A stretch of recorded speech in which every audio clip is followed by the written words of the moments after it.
Hi guys, and welcome back to my channel. So today I am going to be telling you a story about how I dislocated my knee. Now if you don't want to listen to the story, obviously you don't need to watch it, you can just go and watch something else.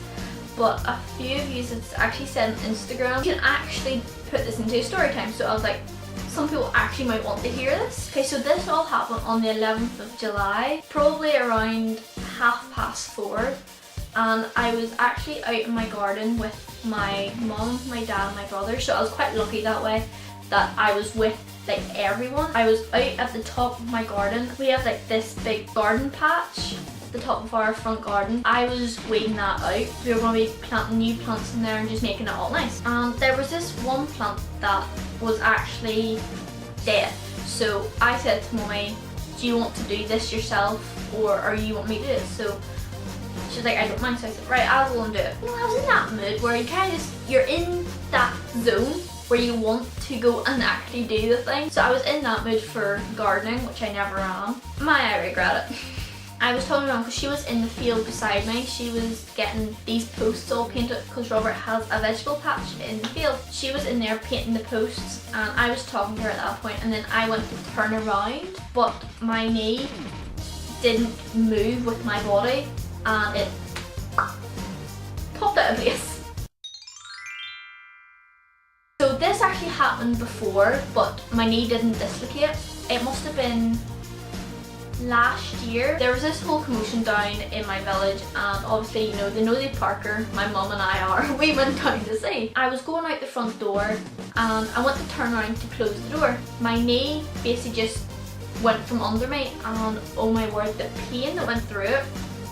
It felt exactly the same as it did when I went and dislocated it, but obviously I didn't because I seen it was still in place. The pain at that time went away after a while. I was still left me with like a wee bit of a limp for a couple of days, but I think from then on my knee had got considerably weaker because it kept clicking every once in a while, or it would sometimes go from under me. So I kind of think that's led to me dislocating my left knee, and it was always that knee as well. Back to the 11th of July now. After I dislocated my knee, I fell down and the pain was horrendous. It was the worst pain I've ever felt in my life. I'm going to say this now, I did not cry. It takes a lot for me to cry, but I did not cry. Robert, he was the first one to me at the time. He was in the field as well. Molly was in the field and Daddy had just walked away on off to, he was way off to get something. But Robert was the first to me. He said he didn't even touch the fence. Basically, it was just straight over. Mummy had got to me then, and then Daddy came and put his hand over my knee so I couldn't see. Mummy had gone in, got me a pillow. Robert had rung the ambulance, and at this point, the ambulance was on duty, so they weren't at the hospital at the time. They were actually away on out, and they got to my house within probably about 5-10 minutes. The two paramedics that I had, they were the nicest people, I swear to God, they were so nice. And the man, he was sarcastic as hell, but you know what, I got him. They gave me laughing gas so I wouldn't feel anything, but honestly, I started to hyperventilate and then I went unconscious. Right seat in my head at this time when I was having laughing gas, everything started to echo. So the male paramedics said something and his face would appear, and then it would be Daddy. He would say something, then his face would appear, and then it would have been Mummy. Her face would appear and she would have said something, and I would repeat it again and again. Then suddenly everything went black, and then I remember waking up and turning over and seeing my auntie there, and I was like, oh hello, when did you get here? That gas kind of made me very loopy, and I said stuff I shouldn't have. I'm gonna say that now. I'm gonna say stuff I shouldn't have, but this is just what my parents and my brother and my auntie has told me. I don't remember anything from when the paramedics came to when I got up. I honestly don't remember anything. So they put my knee back in when I was unconscious, and I lay there for about 5 minutes just kind of breathing, because since I'd hyperventilated, I had too much carbon dioxide in my head, so I need to get oxygen into my brain. So after I got all that sorted, they helped me up and I hopped down from the top of my garden down to the bottom of my garden, and up the steps into the ambulance. We got to the hospital probably about 5 o'clock and we were waiting in the entrance for about 15 minutes, and the paramedic stayed with me at the time, and so did my mum. My mum came in the ambulance with me, I should say that now. So Robert and my dad then met us there probably about a couple of minutes later, or I'd say about 15 minutes later, because my dad needed to get something to eat because he's diabetic. We got into the hospital. I waited for 15 minutes, like I said. I got my blood pressure taken over and over again. I was in a hospital bed at this point, and I was pushed to the minor injuries ward. There was no room in the ward at that point, so Mummy and I had waited outside of it for a while, for about 15 minutes, and then Robert and Daddy came. And then we were waiting outside of the minor injuries ward for a further 2 hours. So at this point I had no anaesthetic, I had no painkillers to help with the pain of my leg. The laughing gas was actually like numbing the pain a bit, but at this point it started to wear off and I started to feel sick, I started to feel lightheaded, I started to feel tired. My knees started to be agonisingly sore, but I also needed a pee. I waited for a further hour, but I couldn't wait any longer. I really did need to pee, so my dad went and got a nurse and we found an empty room in the minor injuries ward. I went for the toilet basically. The nurses had to help me, and my god, that was an experience and a half. I have never had someone help me to go to the toilet like that in my life. Yeah, I won't go through that detail, but I stayed in that room for a further hour, maybe hour and a half, with my mum, my dad and Robert. And the doctor who had us, who I was with, he had actually asked a nurse to go and take me to x-ray, but she never came, so he ended up taking me himself.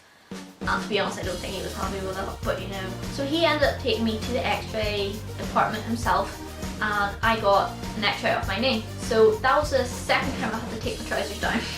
So I got out of the x-ray department, went back into the minor injuries ward, and all the rooms were filled. So we had to wait again for another 10 minutes, and then one of the rooms was freed up.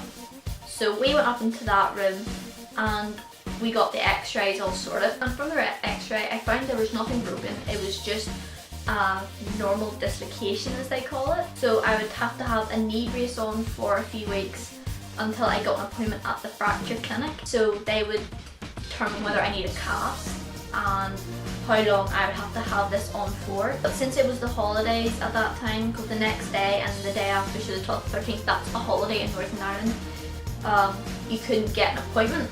We still have to wait. We're still waiting now for an appointment to go to the fracture clinic. Right now, my knee is in a brace, but when we got into that freed up room, the doctor came in and told us everything about my dislocation. It said that my knee was over at a 45-degree angle. The doctor had actually put on a small knee brace, but that was too small, and he basically called me fat. He said, "Oh, you're big." I'm like, just because I don't fit into a small knee brace doesn't mean I'm fat.